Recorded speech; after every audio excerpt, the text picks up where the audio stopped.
Good morning, church. I'm glad I can be with you again this morning. We've begun looking at what I have called life verses. By this, I mean pivotal verses in the scriptures which have challenged our attitude, our values, our motives, and ultimately our behavior. I've based it all on 1 Corinthians in chapter 13, verses 4 through to 8. I suppose in every situation, we have that one person who manages to do this to us every time. You know, when you've got that one nerve still intact, he manages to step on it. And in a nanosecond, all vestiges of being a Christian go flying out the window. Jonathan Swift, who wrote Gulliver's Travels, said this: "We all have enough religion to make us hate one another, but not enough to make us love one another." Paul, in writing his letter to the Corinthian church, was addressing issues about behavior, motives, values, morals, and even spiritual gifts.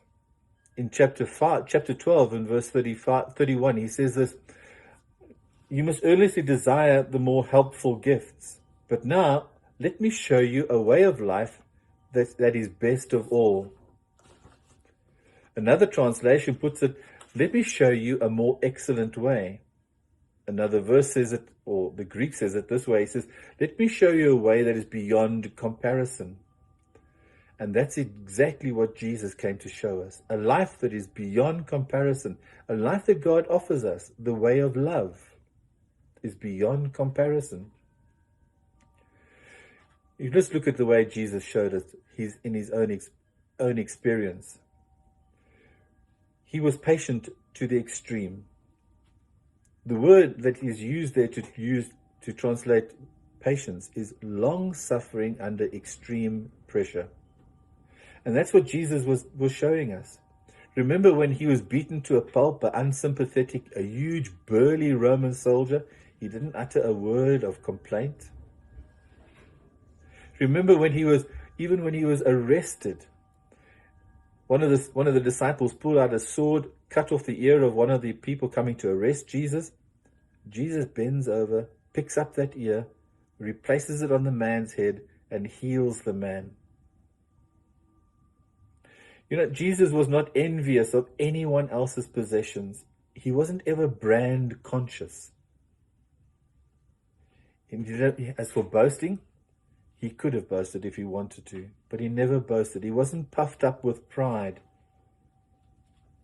And nor did he bemoan the fact that he had very humble upbringing. And so he never demanded his rights, blaming other people for what his lot in life was. It didn't even cross his mind. It never spilt out of his mouth. Not that he was a wimp. Remember how Jesus drove the people out of the temple, people who were money conscious, people who were driven by the bottom line. He wasn't a wimp, but neither was he easily angered. In another translation, he puts it this way: he was not easily provoked. Not the case with many of us South Africans. How quickly we resort to violence as the way to answer problems. Or how easily we, as Christians, gloss over reports of gender-based violence. You know, I grew up with the understanding that God was an irritable being who was ready to squash me into the ground before the least provocation. And I thank God that Jesus came along and saved me from this wrathful God.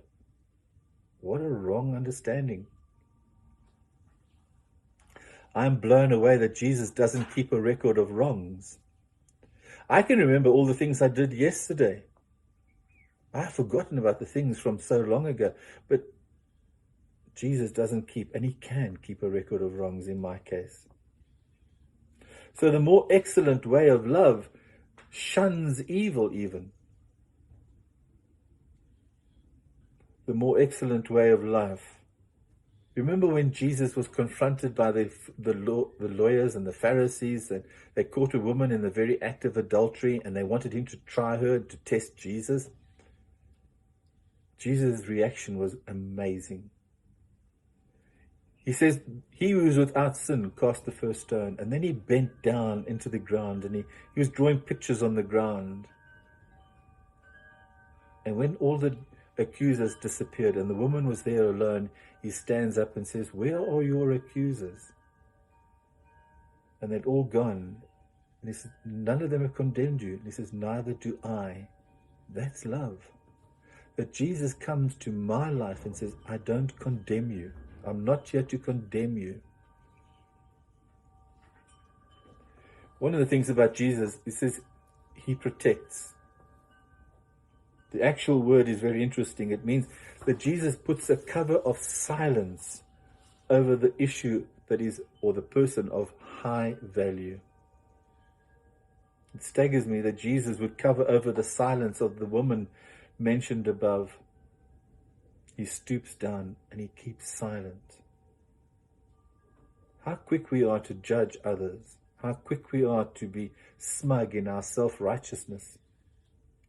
Supreme love never fails. Choosing the more excellent way, Paul says, will never fail. We see truth in Jesus and it never failed, even if it killed him. You know what love does? It goes into the very depths of death and he destroys death. He takes the guts out of death and reveals life. It's so important to comprehend this. This is the more excellent way. This is the way beyond comparison. It goes into the guts of the depth or the death of our country, and it takes the guts out of it and reveals the life of God. I saw a meme the other day on Facebook, and it said this: "I hope the next pandemic is world love, and may it spread like wildfire." I've got good news for you and for myself. That pandemic is already here. It's ready to begin in our country today. Because Paul says this in Romans chapter 5. He says, "And the hope does not disappoint us because God has poured out his love into our hearts by the Holy Spirit, whom he has given to us." The next pandemic is already here.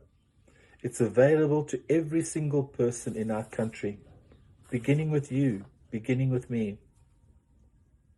May you be the source of life today.